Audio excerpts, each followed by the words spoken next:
Can I take a picture of all of you guys? Cool. You don't have to cheer. Whatever you want to do, it's fine. Cool. Woo! Just wave or something. Hey, hey! Can't get you all in the picture. And then, let's do a selfie. Whoa. I'm going to take a picture of you taking a picture. Perfect. That's awesome. Okay. Proof to mom. I couldn't get into Stanford, but they let me teach here and they let me talk here. It's all right. All right. This is way too much material, but it's posted on SlideShare. I tweeted it out a little bit. If you guys want to follow along, it's slideshare.net, really sad URL, /DMC500hats. Or look at Dave McClure on Twitter, and you can probably find the rest of that. Yep. Bang. Zoom. I will try and keep the sappy shit about me to a minimum and talk more about 500. But I encourage heckling and interaction. Tom told me he was definitely going to heckle. I don't believe it. He looks like a terrible heckler to me. Any of you guys know how to heckle? Yeah. Richard Sherman does. Really? Yes. Excellent Stanford heckler. Well, that was more like he was first person. Heckler's more like reactive kind of thing. I run this kind of VC. Somebody asked me as I was walking in, do you run a VC firm? And I was like, kinda. Called 500 Startups, and the hashtag thing I'll tell you a little bit about in just a second. All right, let's get rolling. So this talk, how did I get here quickly? What is 500? Changes in tech and venture capital is probably what I'll talk about the most. A little bit about how we're trying to do that. One piece of that is lean VC. And then a little bit of other things about our approaches to venture capital, accelerators, AngelList, et cetera. And global entrepreneurship, that sounds high-minded, but we actually do believe a lot in that. And then if you want to sort of engage me on anything else and there's time left, I'm happy to do that. And you can do that in the middle as well.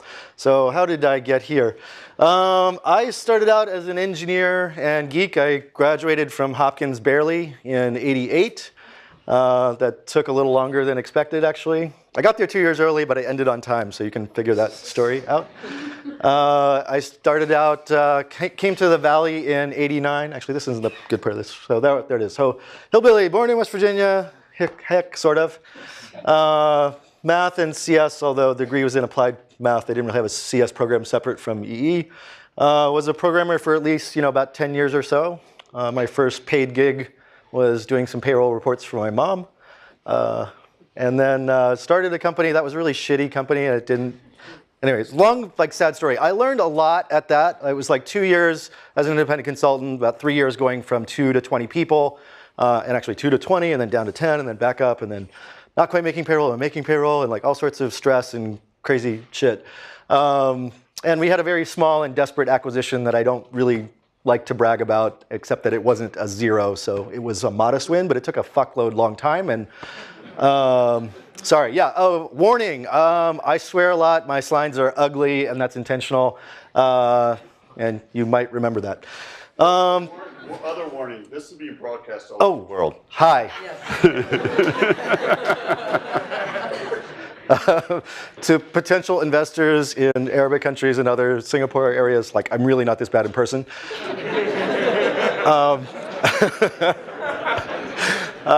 Yes, I am. So Asled Computing, named after the lion, for those of you who are Narnia fans, was about a 7-year exercise. Did get a small amount of money out of that, less than $1 million, but more importantly, paid off a lot of debts that I had. So it was a kind of a win, but more experience than... Experience is what you get when you don't get what you want, and I have a lot of experience. I kind of took some time off in '99 and 2000, played around a little bit, and ended up at PayPal very, very fortunately. Kevin Hartz, who's the founder CEO at Eventbrite, was a friend of mine and was an early investor in PayPal, I think, even while he was here at Stanford. And interestingly, I went to a PayPal party in '99 when they were doing the beaming on the IP Palm pilots. And I was like, this shit is never going to work. This company's fucked. Again, I am stupid. 2 years later, I came crawling back to that company, wanting to work there. And it was awesome to get a job there. In 2001, the Valley was a pretty really down, negative, desperate place. Even like really smart people were getting laid off all over the place. I got laid off from a company called Appstream that went from about 150 to 30 people in about 3 months. That had raised $35 million, so that was not wonderful. PayPal was an amazing place, but I was just learning marketing, so I was kind of switching out of the business engineering role and into more marketing. And that's where I got to play around with some really amazing stuff. So a company that was working, an audience that was very engaged in using e-commerce or payments, depending on how you look at it. And towards the end of that, and PayPal went public in a really tough time and then got acquired by eBay, and I got a little bit of money out of that. And I started doing angel investing. And that was kind of sort of following in Peter and Reed's footsteps, although they had a couple extra zeros after their checks. And I'll tell you more about that. But put about $300,000 into maybe 13 companies between 2004 and 2008. And then was trying to launch my own fund, which didn't quite work. Actually, I tried to launch a fund in about September 2008. This other thing called Lehman happened around then. Not good timing. And my fallback on that was Sean Parker was looking for someone to help do marketing at Founders Fund. Justin Fishner-Wolfson is a friend of mine in the back who's also a escapee from Founders Fund. But Sean was gracious enough to give me a gig, and when I asked him for a couple $1 million to invest, he also let me play around with that. So that was my first real full-time job in VC, which was Q4 of 2008. Like, absolutely astonishing that anybody got hired in venture capital at all in 2008, much less me. And that was my ticket to the party, and that was amazing. And a lot of other stuff happened after that. So just real quickly, so I had been doing angel investing with about a $300,000 budget, went to Founders Fund, had about $2 or $3 million to play with from their Fund 2, which was like about 220, and then also from Facebook Fund, which I took over and ran for summer in 2009. I got really awesomely lucky and got to invest in some amazing companies. Twilio, SendGrid, SlideShare Mint were me personally, Wildfire, and a few others, which have done okay. Pretty good, actually. So in 2010, I was trying to get 500 startups off the ground. Just to kind of give you a sense, this is not a perfect story, but if you think about kind of different stages of venture capital, big may not be the right term. I don't know, 100 to 500 million is kind of like more traditional size funds. There's mega that is like over 500 million, billion-dollar funds.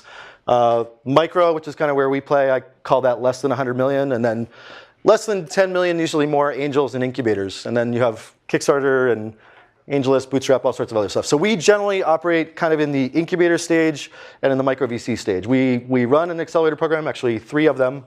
One that's launching in San Francisco next week, one in Mountain View here, and one in Mexico City. But we also do seed investing as well. A lot of people think we're at war with everybody else in this pyramid, and sometimes, but not really. We depend a lot on all the folks to help do downstream capital investing, and actually several of those are, at least in small stages, some of our investors as well. That's a very West Coast view of VC. There's not a lot of other folks in there, but that's kind of like how that maybe operates today. So what are we? We are a seed fund and a startup accelerator. We've been around about 4 years now. We have maybe 100 million under management, about $7 million budget. If that math sounds weird to you, only about half of our budget comes from management fees. We have to be creative about some other stuff. We have about 30 people on the team, which kind of, if you do the math again, means we don't pay ourselves very well. We love what we're doing. About 10 of us are doing investments. The interesting thing is none of us have really been doing that for very long. Even me, I've been doing investing for maybe about 10 years, but professionally for maybe only 5 or so. And we're a little weird for Silicon Valley Fund in that we operate in a lot of different places. So about 20 people in the Valley, but 5 in Mexico City, and then 1 kind of each in China, India, Southeast Asia, and Brazil. Might do some other stuff. We have a lot of companies. We've done about 650 companies so far. Probably at least 400 of them are still alive. Maybe 100 or 200 of them are worth something. And we'll get into that a little bit later. We've had some decent sized wins. But probably I'm most proud of the fact that I'm just still alive after 3 or 4 years. And it seems like a sustainable operation right now. At least I think so. We do a lot of other stuff that isn't venture capital around conferences, community marketing. I run this other thing called Geeks on a Plane. Probably visited about, I don't know, 20 to 25 countries a year for the last 3 or 4 years. So we do actually have a pretty global view, even though we don't maybe have a deep view in all places. And so that's kind of a view as to the places we cover. Obviously, you know, one person in China, one person in India, one person in Brazil doesn't mean we have amazing coverage. But we probably have about 150 or more investments outside the US across 40 countries or so. Particular interest and emphasis for us is Latin American market, Spanish-speaking markets in Brazil. China, if we can figure it out. India, definitely over the long haul. Southeast Asia, and we don't have anybody officially in the Arabic-speaking market and Eastern Europe, but we're working on that. And a lot of thesis is basically lean startup in the Valley, but then kind of taking that around the rest of the world as those markets become hopefully easier to invest in over the next decade or so. So this is going to be the meat of what I want to talk about. So if you have questions, comments, you disagree, feel free to jump in. I have a very specific opinion about what I think is going on, at least in software development and a lot of internet startups, and other people violently disagree with that. But the big picture story is that software development costs are lower by a dramatic factor, probably 2 orders of magnitude over the last decade or so. So things that used to cost $5 million, then cost $500,000, now cost $50,000. You could argue they're even like free except for the labor cost. The number of users and bandwidth online is much bigger. Transaction costs are generally better. That's not perfect in a lot of international places. And so the 2 big things that venture capital has historically been used for, like building product, a lot of cost structure around building product and a lot of cost structure around acquiring customers. Both of those 2 things in general, much lower cost, at least in the beginning. And later stage VCs will always argue that, well, you still need a lot of money to build a big company, and I kind of think they're full of shit. They're just arguing their storyline. There is some truth to that. However, at least the beginning product development and marketing development stages are pretty inexpensive. Some of the marketing channels are free, not all of them. And if you can do cash flow positive, there's interesting cash flow positive customer acquisition channels. You can do some really interesting things without giving up a lot of equity. But most big companies are still raising lots of capital. That may change in the future. The big point I'm trying to make here is that a lot of historical venture capital has been CapEx intensive efforts. Now that's still true for many companies that do have manufacturing costs, large sales cost, long product cycle time, or things that aren't like profitable right away. But a lot of experiments now do not cost as much money, or can get to break even if you need to earlier than used to be the case. And that at least has the potential to change the structure, the way that we invest, quite considerably. And I would argue that the industry really has not caught up to those changes just yet. I'll explain more about that. The other thing is that as much as technology is amazing, what's really cool is, at least for some types of products, you can quickly develop, change features, and see how those experiments play out with customer behavior, whether that's time on site or with your product or paying for things. So, you know, not always perfect, and you know, if Apple takes a long time to approve your app through the store, iteration cycles become longer. But generally, iteration cycles are short, cost structures are lower, and your ability to acquire customers is greater. This means everything works faster and cheaper, which means we can learn faster, and we can do those experiments cheaper. So less capital required to build product is one big piece of the story. Another big piece of the story is that there are dramatically more people online in many different platforms than ever before, and your ability to reach them is getting better and better and better all the time. There are probably at least 6 to 10 major platforms where you can reach hundreds of millions, if not close to billions of users, if you're willing to translate and be culturally relevant. And that has never been the case before, ever. So now is the best of times. But it'll probably keep getting better. The one thing that hasn't quite happened yet is that online payments, not completely even and frictionless around the world. So it's pretty reasonable in a lot of Western markets where people have credit cards or other online payment methods. In other countries, particularly some very large countries, they Credit card penetration rates and online financial methods probably below 10 to 20%. Also, smartphone and other web-capable devices probably below 20 or 30%. But those things will likely get solved in the next 3 to 5 years. So really high friction on payments and on web-capable devices for a lot of geographies, and probably logistics and distribution are also challenging. But those are going to get a hell of a lot better. Like really, really, really a lot better in 5 probably years, and maybe even less. So Android devices, et cetera, are becoming very, very cheap in a lot of large markets. So that means we will be able to reach the other 3 to 4 billion people in the world that we can't reach right now pretty soon, and they'll be able to pay for things. And then the last piece of this is that lots of little bets. So like we're starting to change the way we think about doing experimentation, both as an entrepreneur, as an investor, and we're starting to do more things at scale.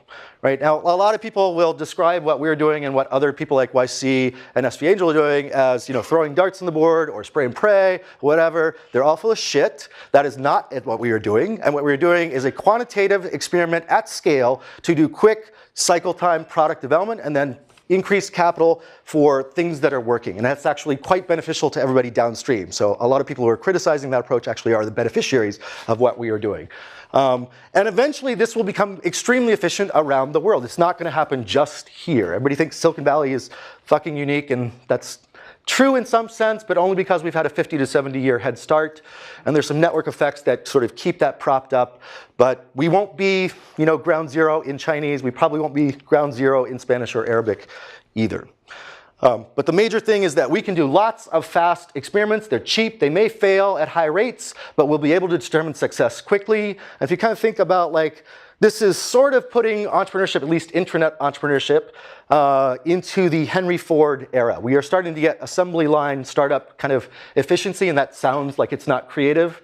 It is still very creative. It's just we're able to do this at a very, very large scale. Another piece of this is these platforms that make it easier to reach people and platforms that make it easier to do lots of plumbing. So 10, 15, 20 years ago, lots and lots of pieces of this were not built out. Search, social, e-commerce, security, everything else over there, messaging platforms, photo, video, etc. I think you guys are probably familiar with the icons on the top right, which are WeChat and WhatsApp. Hundreds of millions, probably 500 million, maybe even close to 1 billion users. Those products barely 3 to 4 years old. Just like dramatic customer adoption and really frequent usage by those customers. So just like products that didn't exist before, just boom, take over 5, 10, maybe even 15% of the planet in the future in a matter of not even months, but years sometimes. And that's interesting for more than just those products. It's interesting for the things that ride on top of those platforms. That's actually one of the most important distinctions I'm trying to make is we, not necessarily other VCs, not trying to find the next Facebook, Twitter, Snapchat, whatever. We're trying to ride on top of all those platforms. This just makes it easier to get customers. If we got lucky, maybe we're one of those guys, but those things are actually probably CapEx intensive and don't happen very often.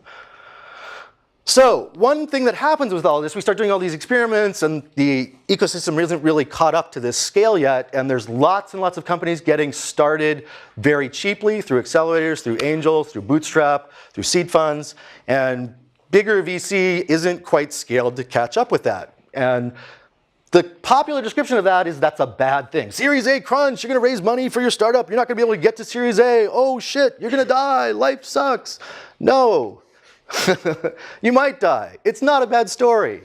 In fact, if you compare with what was happening a decade ago, so before 2000, two big cataclysmic events that happened. One, 2000, 2001, mostly of our own making, shoving a bunch of shit out the door into the public markets that was not making money, was not sustainable, people basically stealing, right? VCs, investment bankers, everybody stealing from the American public. That was a complete large transfer of wealth from retail investors in the public markets to other bankers, just as sinful as anything else you can think of.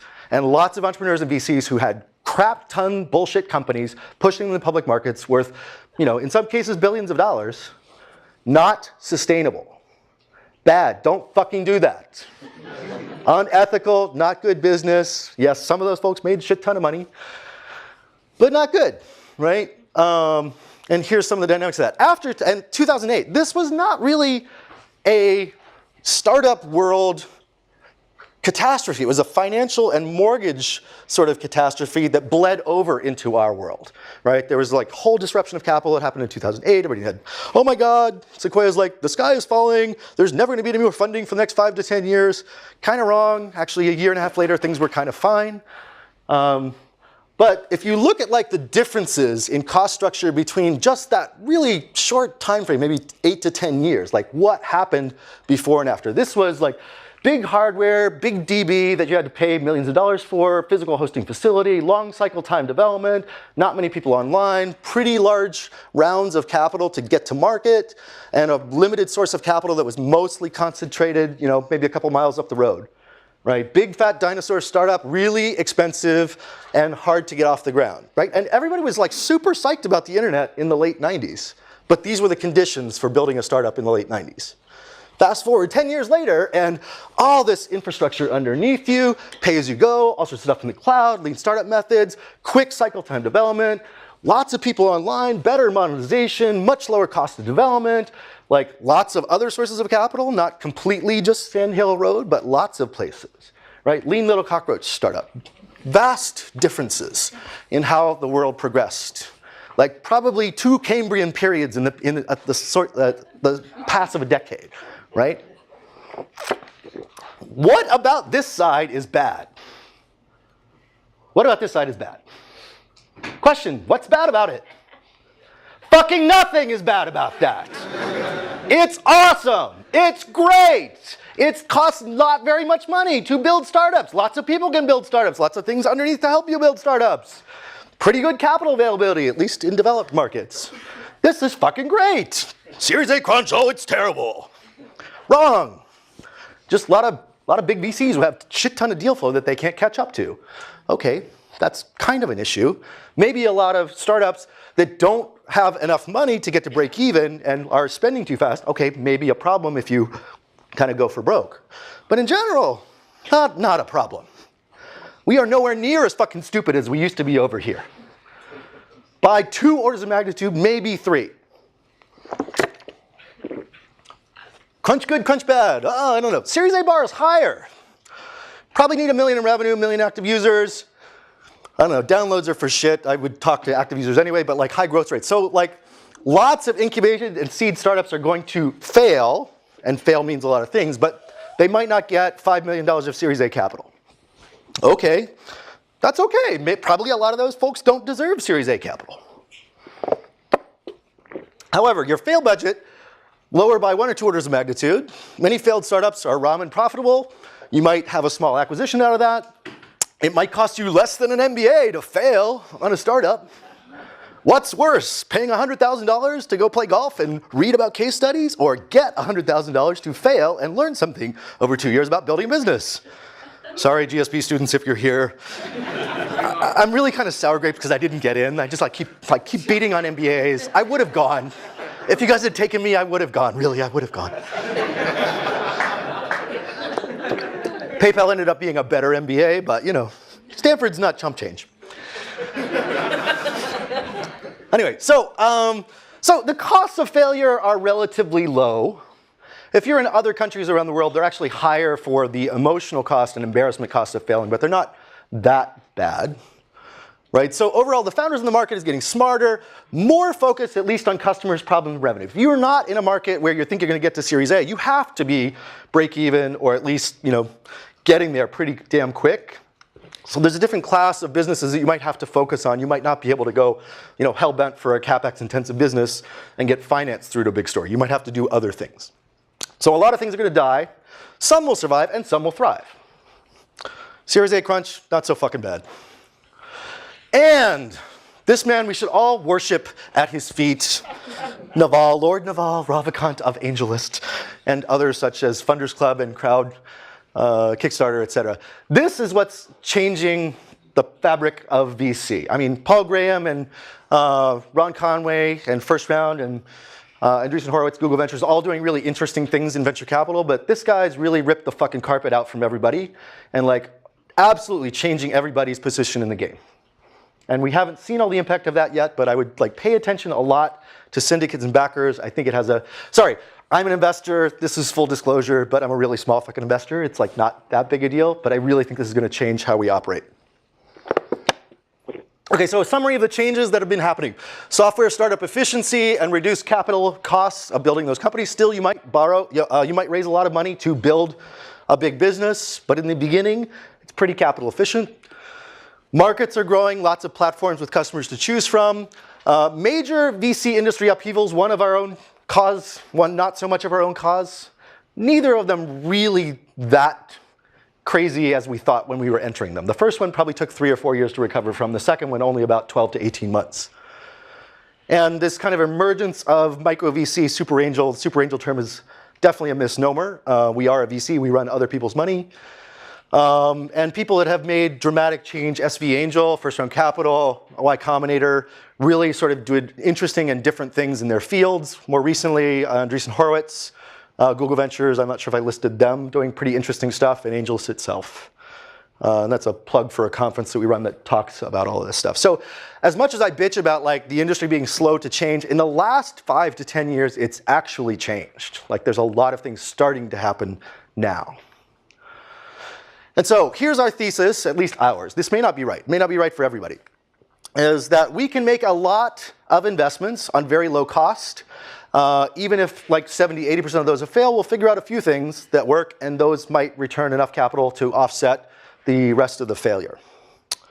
There's 2 blog posts that I wrote that are sort of interesting on this if you want to do that. This was Mediball for Startups was our investment thesis that I blogged right before we started 500 Startups, and then this one was maybe about 1.5 years ago that was kind of looking at the changes that are going on and talking a lot about like YC, which we have certainly borrowed a lot from, as well as, you know, First Round Capital and others.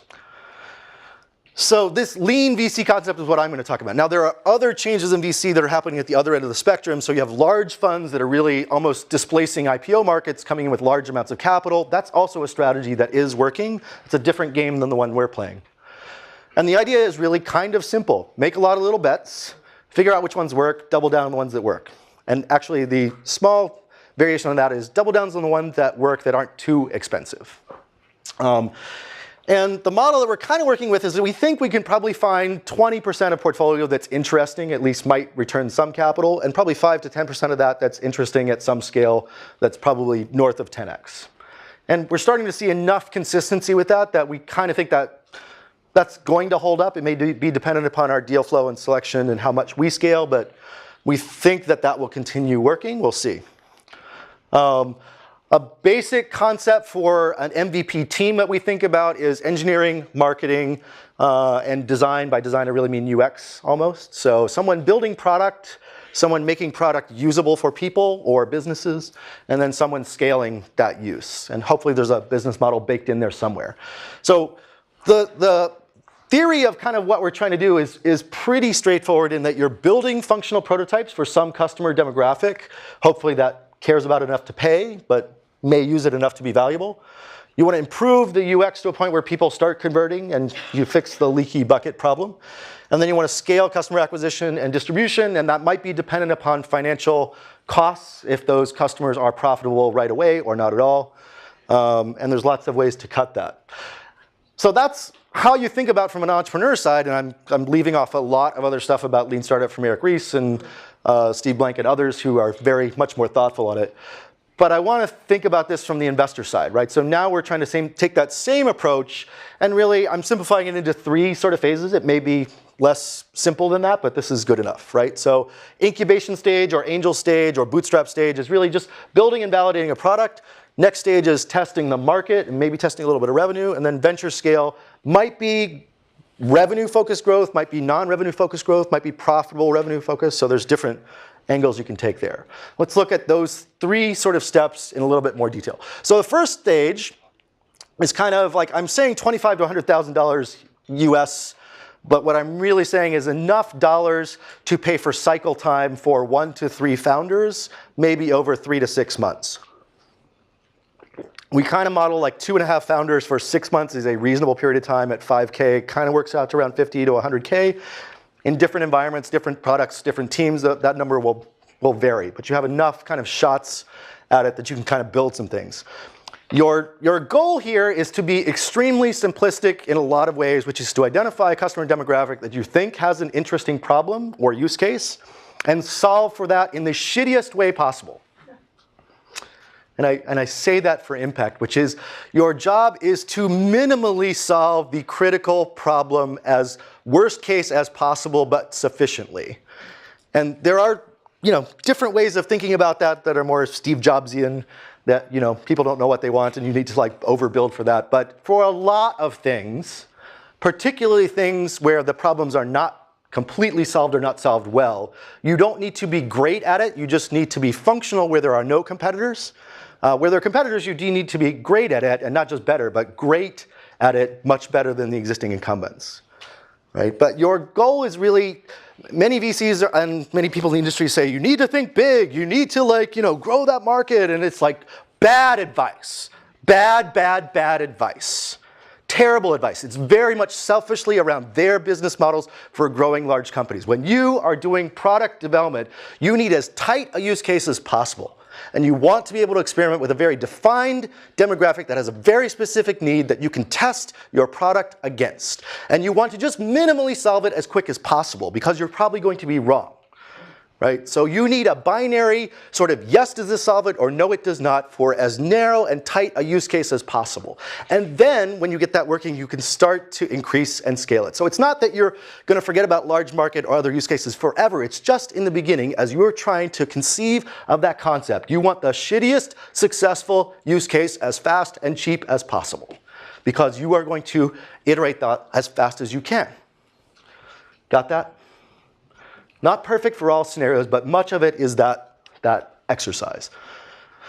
And the old adage for this in the industry is, do the dogs eat the dog food?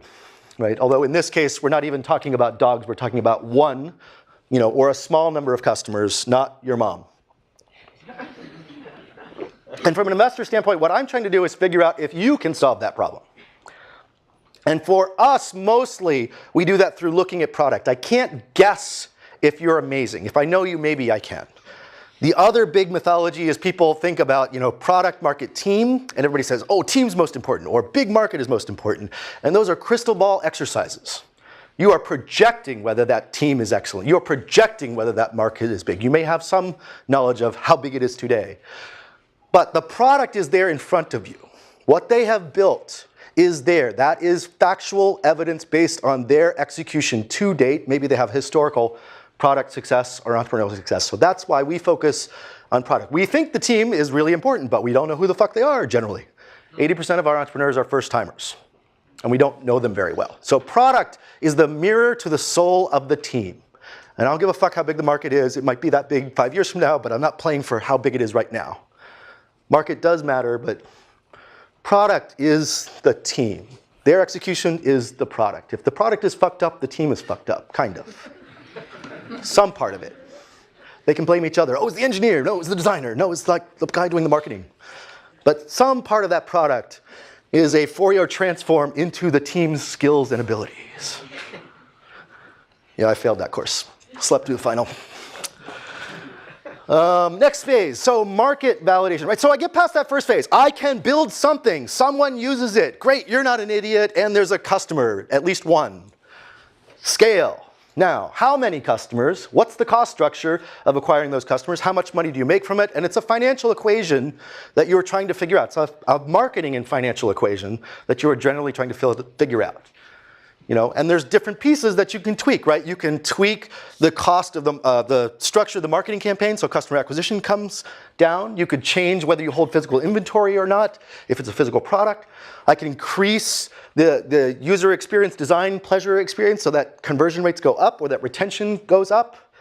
I have another talk that's called Startup Metrics for Pirates that's about a lot of that thinking. But in general, there's this state change from when you have built a product that is functional use for a customer segment, and then you are doing a scaling exercise around how big that customer segmentation is and what the cost of acquiring those customers versus revenue generated. And you are trying to figure out, can I get to break even or better, or do I have that in sight?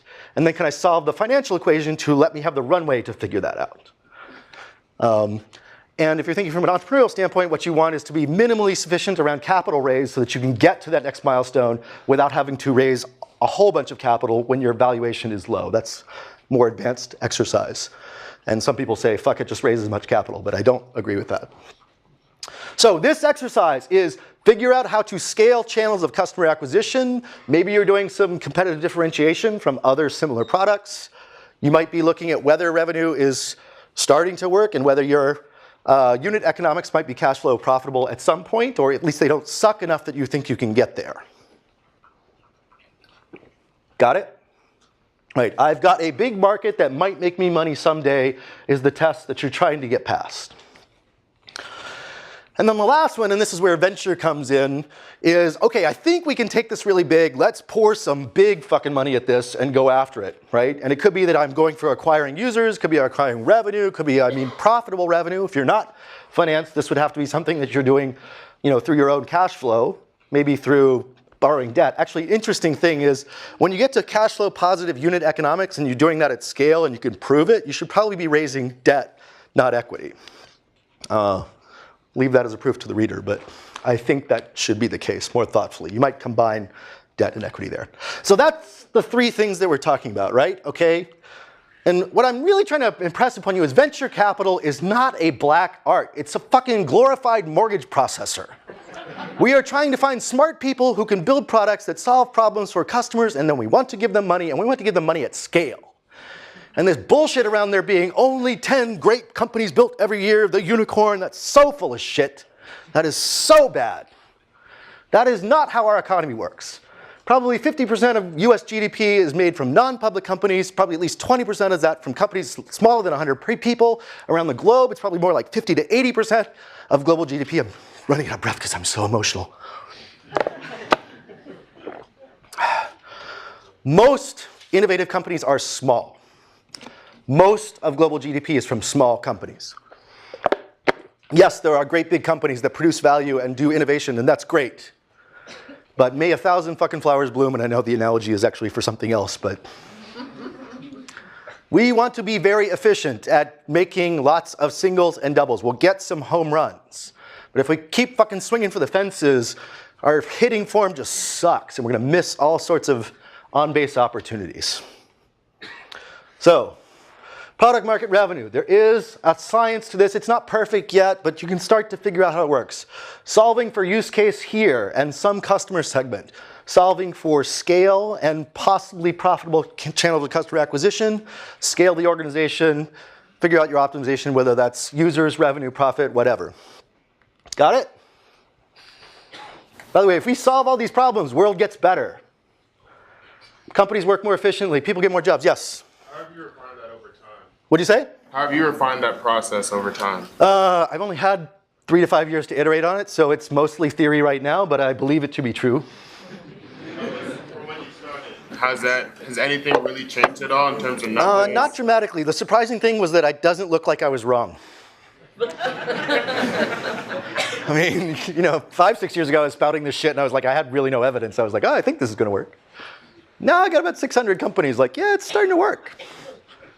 I don't, maybe 600 is an empirical sample, but I'm getting close. Yeah, it's working. I'm not saying it's the only way, but I'm saying everybody like ripping on this as a way to work and saying it's gambling, they're full of shit. They're doing the gambling. This is actually like very much probabilistic. What I'm doing is way more fucking scientific than the rest of those motherfuckers.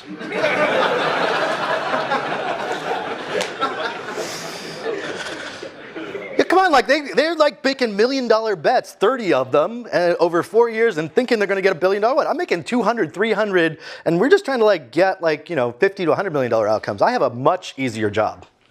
I have to work hard, but I have a much easier job. All right, so all that arrogance aside, we didn't know what the hell we were doing when we got started. I had a very limited amount of investment experience. The people I hired had not had any significant venture experience. We are a new fund, we are a small fund, we are a crazy strategy. Those are like 3 strikes, you're out. Any institutional investor is like, fine, come back and see us in 5 years with you have results. Maybe we do now. I really didn't have a lot of money. I had made about $1 million at PayPal. A third went to taxes, a third went to, car or two for a friend and my mom, and a house that I put a partial down payment on, and $300,000 left over. Great, put that back into startups, and like, hey, I don't got no money left. And so a lot of people think that I got rich at PayPal, and kind of on a relative basis, yes, but by Silicon Valley standards, fuck no. I own a house on the East Coast with my mom that's modest, and I rent here. Kind of all in. We had to make up budget. A lot of the things we're trying to do require a fair amount of resource, and it's hard to manufacture a budget on a small fund through management fees. I won't get into the venture capital economics, but yeah, so we really had to believe in what we were doing, and we really had to have fun at what we were doing, and equal amount of hustle and humility, like, often wrong, never in doubt, but willing to apologize immediately. And I'm kind of shifting gears now, and now I'm just talking a little bit more about 500. So like that was the, there's a theory about what we're doing, and we're trying to execute on that, and I think I've described some of that. Now I'm going to talk a little bit more about like, we're not a typical VC fund by any means, and that was extremely intentional. Some of it was because my partner Christine was running developer relations at YouTube and Google. I'd been doing it at PayPal and sort of a little bit with Facebook with the FB fund. And like, a lot of it is just being different. I mean, this is like competitive differentiation strategies. Like, you just don't want to look like the other things that are there, right? And not trying to offend anybody, but if you look up and down Sand Hill Road, there's a hell of a lot of khaki and blue shirts and white guys who went to, UPenn and Stanford, and, MIT. And so like, it's really fucking easy to differentiate. Wear a t-shirt, wear some flip-flops, yell and swear a little bit, be a little too colorful, use Comic Sans fonts and bad. It's like, you guys think this is just like, oh, I'm not aware of what's going on. No, there's a little bit of science going on. And anyway, I enjoy myself. So like, why not have fun? Like, we are trying something really hard. We're kind of like a venture firm, but we're also a startup at the same time. Like, I'm trying to disrupt my industry, right? And I have to get people to work for me for not very much. So we have to be fun. Fun is mission number one. I absolutely, like I say it, like it is our job to have fun, because I can't get people to work this fucking hard for this little pay if they're not having fun. Like, it's an absolute cultural fit test. Like, you have to have fun. And, lots of little bets, did a distribution, all that other stuff. Social media thing, we leaned in on that hard right away, embraced it. And some of that's scary, and you get into, too much information and scandal and other bullshit. But in general, like, if you're not actually committing crimes, being on social media is probably okay. So, if you have the courage of your convictions, say so. Do it. It's okay. You'll fuck up a little bit. We run a seed fund. We run an accelerator. Oh, this thing, 500 strong. This was like a really unintentional branding thing that happened where we were just, most of our strategy is discovered. It's not top down, like we thought about it and then figured it out. It was more like, oh, that worked, right? So like a lot of the little bets thing happened when I was doing my own angel investing or at Founders Fund. So everything was really just reactive and discovered strategy. Oh, that worked. Oh, that worked. Let's do more of that. So much more, I don't claim to be that smart. I just claim to be able to observe what happens and try not to lie to myself about the results. So like using social media for like deal flow and everything is just like, again, really obvious. It's just such a natural thing. Hey, you want to like invest in people based on your ideas? Well, you should write your ideas down and share them with people. And if they like those ideas, they'll come to you and you'll get to invest in them. Kind of fucking basic. And that happens all over the world. So if you believe the thesis that I presented on all that stuff, the one thing is that right now, all of our capital is incredibly concentrated, incredibly focused in a very small amount of geography, and actually in a very small amount of demography as well. And we don't really think about like the rest of the world, which happens to be anywhere from 3 to 6 billion people. So I really do, I'm not trying to have a mission, although we do. I actually think that there is a better investment strategy around investing in people who are not just white and male and don't just live in the valley. Frankly, we're arbitraging racism, and we're going to fucking clean up on that. It's all going to start working really soon. It's great, it's great shit. So lots of little bets. Here's the other one. Because we make lots of little bets, any individual bet, very small percentage of the overall fund, we can take risk, like crazy risk. Like, because everything, it doesn't matter if it fails, right? We don't, this sounds really bad. Like, due diligence, not as much of a problem. Criminal acts, not as much of a problem. Death. We've had 4 founders die in our portfolio. Not a lovely thing. And particularly the way that 2 of them passed, not very lovely. But you see the world at large, you see the community, and like you have a diversification across all of that in many ways. So you can take risk early, and that's important because you learn when you take that risk. So the great thing about this investment strategy is if you're an ignorant person with no ability to understand VC, you can grok it really quickly because you make those small bets and you learn. You may not get the full experience of making the larger bets, so that learning might have to wait until you get there, but a traditional VC path might be that you spend 5 to 10 years before you actually get to make real decisions. I got to walk in the door at Founders Fund. Now, Sean was crazy to let me do this, but the fact that I got to make 40 investment decisions in about 15 months was fucking amazing. And Justin will tell you like how like kid in a candy store happy I was with that whole thing. Justin made the bigger bets and actually paid off quite well. SpaceX and Palantir and some others. So there's other models that work, but anyway. But the point that I'm trying to make is that I think a lot of venture capital is over-glorified, and a lot of the strategy is really just, again, trying to find smart people, building smart products, and experimentation. And any reasonably intelligent person can probably figure that out given a little bit of time and experience. And so that's kind of what we're trying to do with a lot of people that come in. We give them a small budget, maybe $500,000 to $1 million, maybe like 6 to 12 months where we're kind of watching what they're doing. A woman who works for us who is running our investment strategy in Brazil, Beji Yang, 3 years ago had not done any venture investment ever in her life, not even any angel investment. Today, she's done 40 investments, 22 in Brazil. She's the leading investor in startups in Brazil. Which is like a mind-boggling statement. A woman who has no experience in venture capital is the most frequent investor in startups in Brazil today, a nation of 200 million people. But she works like crazy. She works her ass off, and she is very smart, and she's very passionate about what she does. But like, I fully believe in what we're doing because like I went through that, and she went through that, and Christine went through that. Like, and they're not like, we are smart, but we're not like amazingly brilliant smart compared to maybe other people's definitions of that. And so just reasonable, rational observation of the universe and some amount of experience and learning how to like make a few investments and see the results of that. And you can do this too. I'm not saying you should all become VCs, but I think it's, we put the profession on a pedestal more than it needs to be. I'm going long on this. Yeah, I'm going to skip over a lot of this. I have very specific thoughts about like certain types of investment. Try and be useful. Try and invest in things that actually work, and you'll learn over time. The platforms and distribution, I think, is an incredible advantage. But once you make the investment, this is the crazy thing. Like a lot of larger VCs are really hands-on. They're really value-added. They take board seats. And it is useful in many areas, but I tend to be kind of the opposite about that, is that most smart people need capital and they can do things. And advice and experience is helpful, but combining the investment stuff with the experience is kind of over-engineering in many cases. We can move a lot faster by decoupling those two things and providing the experience and mentorship at scale through other resources than just ourselves. We believe strongly that the world is our oyster. This is kind of a lot of platforms talk that I'm not going to get into. I want to jump to, this is important, and we're still kind of working through this. Like follow-on investment strategy. So once we make a first check investment, I talked about how we'll probably do a second check to maybe a third of those companies, and then a third check to maybe half of those.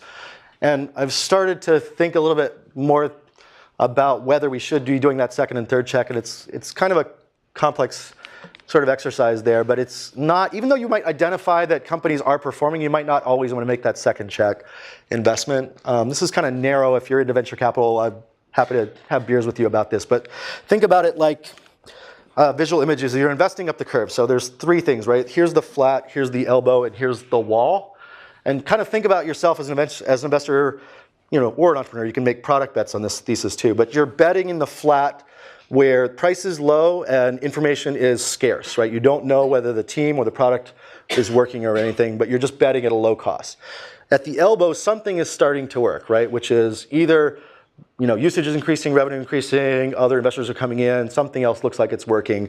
And your opportunity is to double down while price is still reasonable relative to previous position, right? It hasn't gone crazy. And then up the wall is kind of like, okay, something's taking off, price is really accelerating. And your ability to catch up on ownership when you're investing here, if it's up here, is limited, right? And so from probabilistic standpoint, you own a position X when you bet in the flat, and your double down decision on that in the elbow is whether you can double or triple ownership at reasonable cost and at reasonable risk. And again, this kind of gets into a little bit too much detail there. That third check when it's up the wall, really hard to increase ownership. And so a lot of what Peter Thiel talks about a power law distribution and everything is like you want to find the big things that are just winning like that. True, but the reality of that statement is most of your ownership is gained down here.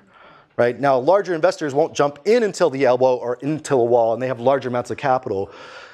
But your bet on the wall is probably only good if it's a sure thing, and only if you have infinite amount of capital to work with. I'll leave that there. It's still something I'm kind of working on figuring out. So in summary, kind of the feedback loop on your decisions. On bad decisions, your feedback loop is quick. On good decisions, it's not quick at all. Or at least on great decisions, it's not quick. That's my experience. I don't know if other folks feel the same. But like you can figure out your fuck-ups in 3 to 6 months, usually. And you can't figure out oh, say something's sort of working, but you don't know whether it's awesome until like probably 2 years in, maybe even 3 years in. I have an investment in a company right now that on paper I'm up 5x, maybe even 10x, but it could be 0, it could be 10x. I'm almost like 9 years into the investment. And it's like, wow, like I still don't have the feedback loop on whether that was a good decision or not. 9 years in. But this like fast and short method of sort of investing, your short-term metric is not perfect, but next round, follow-on, revenue, usage, it's a proxy for success. So you're like seeing, is there any incremental sort of evidence that my previous bet was good that I can determine within 6 to 18 months and use that to learn. And it sort of works okay. There's lots of other things around winners versus numeric returns. We do a lot of investing sometimes for things that are not economic return. That sounds strange, right? Remember when I said we make a lot of small bets and we can take lots of risk on those? We may do an investment. Here's a reality, like we go see a country that we've never invested before. Another investor would say, we've never invested in that country. We're not going to do that investment. We're like, oh, a country we haven't done an investment for. Great marketing opportunity. Let's go do that investment. Right? And we're thinking in terms of future investments and learning, not so much into the individual economic return on that investment. We even think a little bit from fund to fund on learning. Some fiduciary responsibility challenges there if you're trying to spend funds with your learning. But using your investment strategy as ways to do interesting things, building marketing, relationship, understanding that then pay off later is really fascinating. And we're starting to like see how like, this also sounds crazy. I don't think people realize how brilliant Ron Conway was, whether intentionally or not. Like the large scale investing strategy, marketing impact is amazing. Like we did not understand that when we got started, and just like people start listing you in the press announcements and they think you're good. And it's straightforward and transparent. We are still learning. People think we have our shit together way more than we actually do just because we are in the press constantly. Right? Now we've leaned into that and we use it a lot. And we'll put $50,000 to $100,000 in a round. The company will raise 1 or 2 million and we'll be in the headline. I worry that it pisses off the lead investor, but we're in the fucking headline for putting in 5% of the round. Incredible advantages by doing that type of stuff. And most people aren't going to tell you about this, but like that spread bet investment strategy, you get lots of other benefits from learning and marketing that other different investment strategies don't give you. All right, so here's the big experiment. Am I killing the time? What's the? Yeah. 5 minutes. 5 minutes, which means I went over 15 minutes ago. Yeah, so my theory is that VC has a much, much, much bigger place to go. And this last statement, recruiting thousands of VCs. That sounds crazy. we have to focus on network effects and other things because we can't scale our time, although we can keep dollars per partner invested somewhat flat. So like we think about $5 million per partner invested per year. You can do 20 deals at maybe 50 to 100K, 7 on a follow-on at maybe 100 to 500K, maybe 2 or 3 at $500,000 to $1 million. For most people, sounds crazy to do 20 deals a year, but that's actually like kind of easy. 1 or 2 a month. At the end of the year, you figure out, okay, the top third, follow on those. At the end of that year, you figure out the top half of those. It's a somewhat sustainable strategy. So here's an experiment. How big is the market? I will present to you that at least 1 out of 100 people are entrepreneurial, and I will define entrepreneurial as person who can create a $10 million a year revenue business. Maybe a bullshit metric, but let's just say if you thought about your high school class and 100 people in a group that you kind of knew, did you think 1 of those 100 people was smart enough to create a $10 million a year business? I would say yes, maybe more or less. There's 7 billion people in the world, 70 million entrepreneurs. How many good years do they have out of a lifetime? Maybe 10 out of 70, so call it a 7th. So maybe there's 10 million startups per year. I'm probably off by that. So let's say there's somewhere between 1 to 10 million startups per year that might be interesting if you believe interesting is a $10 million revenue possibility. Now, here's where it gets fascinating, right? So if I gave that person $50,000 to $500,000 a year, on the low end, 1 million entrepreneurs times $50,000 is a $50 billion a year capital deploy business. And 10 million entrepreneurs at 500,000 is a $5 trillion a year business. Holy fuck ton, that is amazing. And I'm not being greedy here. What I'm saying is I am impacting humanity. We are impacting humanity because what are you doing? You're making everything more efficient. You're solving people's problems, right? Probably poverty and happiness are mixed in there somewhere, and I can argue this with you if you want. But like if we empower 1 million entrepreneurs a year to solve problems and some percentage of them are successful, we are going to change the fucking world. And we're going to make a fuck ton of money at the same time. Everybody thinks that's crazy, but I'm telling you, the economics on international startups are going to be as good as they are in the US in 5 to 10 years. Nobody else is going to be ready for that shit, and we're going to like pile in. What do I need? I probably need about 1,000 to 10,000 VCs to help me do that. I need about 100,000 to 1 million entrepreneurs. Again, sounds crazy irrational, right? All right, so here's the global story. World gets bigger. 4 global languages: English, Chinese, Spanish, and Arabic. There are others that are interesting. Those are really interesting. They're not just interesting in those countries. I'll leave the rest of that. Again, there's lots of other challenges to fix in those places. But those people are going everywhere. Those people are everywhere. They're not different. Yes, they have cultural differences. Yes, they have other things. You'll get mad at them. You'll fight with them. But they are people. They deserve your love, attention, friendship, economic interdependence, and capital. And we should do that as fast as possible. It's a good thing. Yeah. So I have a mission.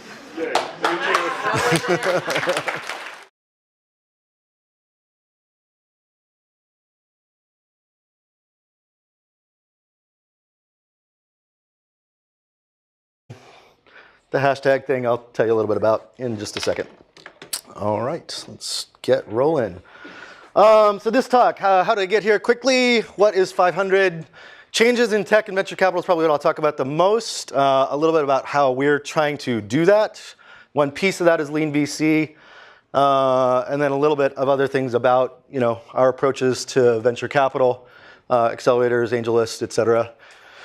And global entrepreneurship, that sounds high-minded, but we actually do believe a lot in that. And then if you want to sort of engage me on anything else and there's time left, I'm happy to do that. And you can do that in the middle as well. So how did I get here? I started out as an engineer and geek. I graduated from Hopkins barely in '88.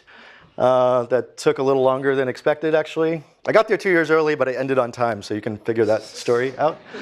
I started out, came to the Valley in '89. Actually, this isn't the good part of this. So there it is. So hillbilly, born in West Virginia, heck, sort of. Math and CS, although the degree was in applied math. They didn't really have a CS program separate from EE. Was a programmer for at least about 10 years or so. My first paid gig was doing some payroll reports for my mom. and then started a company that was a really shitty company, and it didn't. Anyways, long, sad story. I learned a lot at that. It was 2 years as an independent consultant, about 3 years going from 2 to 20 people, and actually 2 to 20, and then down to 10, and then back up, and then not quite making payroll, and making payroll, and all sorts of stress and crazy shit. And we had a very small and desperate acquisition that I don't really like to.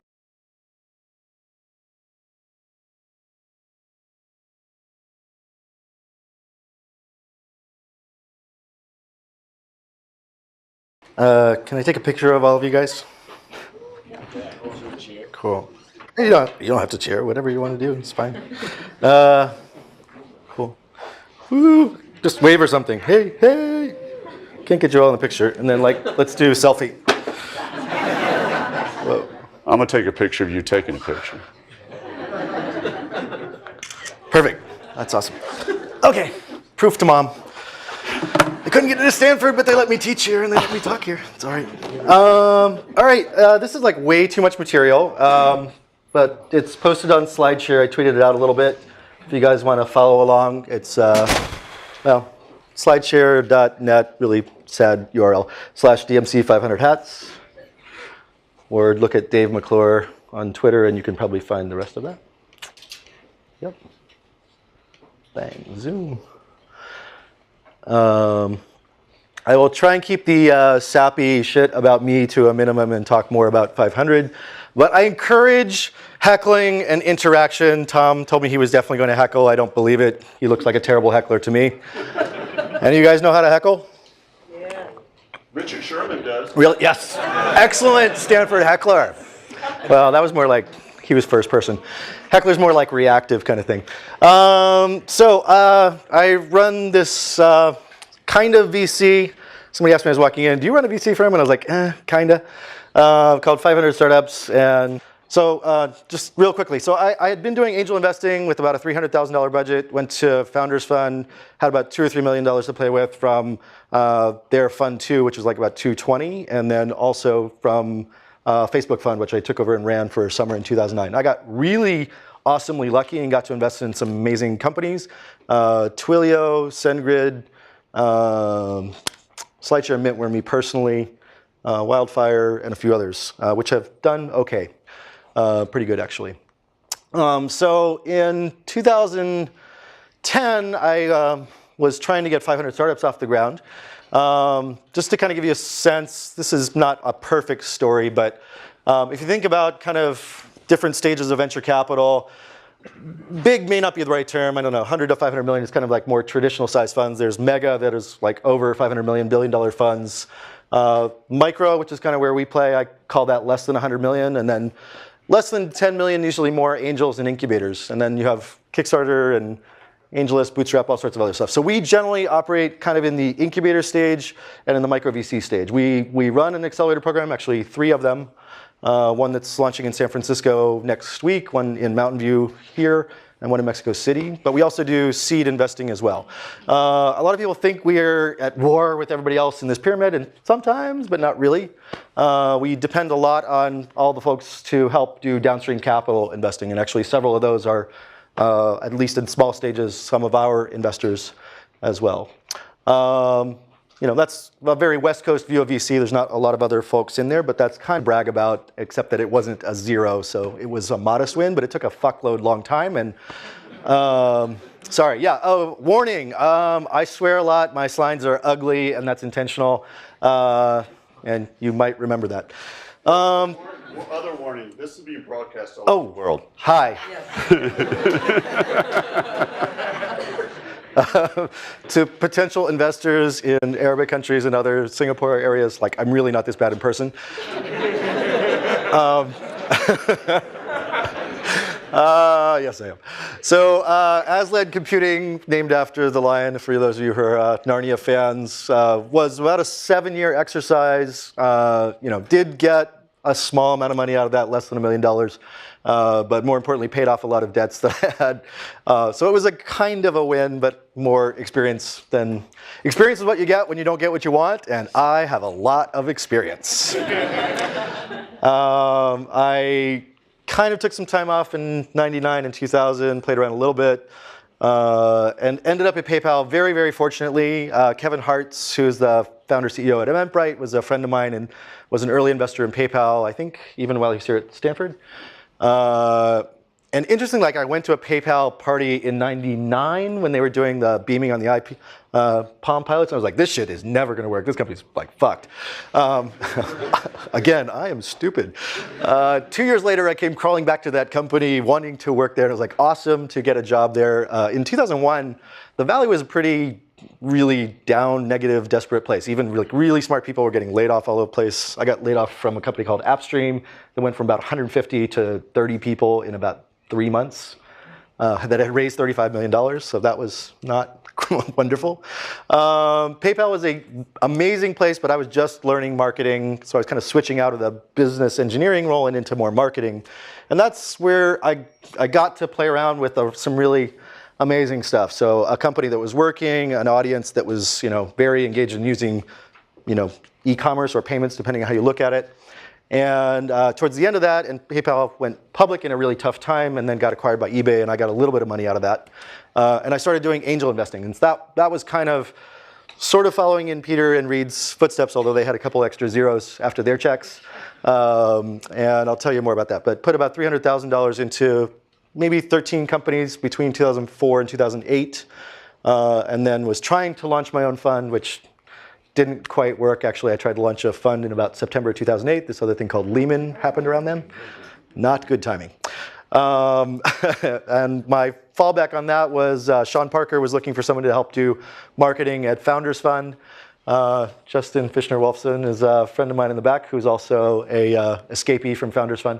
But Sean was gracious enough to give me a gig, and when I asked him for a couple $1 million to invest, he also let me play around with that. So that was my first real full-time job in VC, which was Q4 of 2008. Like, absolutely astonishing that anybody got hired in venture capital at all in 2008, much less me. And that was my ticket to the party, and that was amazing. And a lot of other stuff happened after that.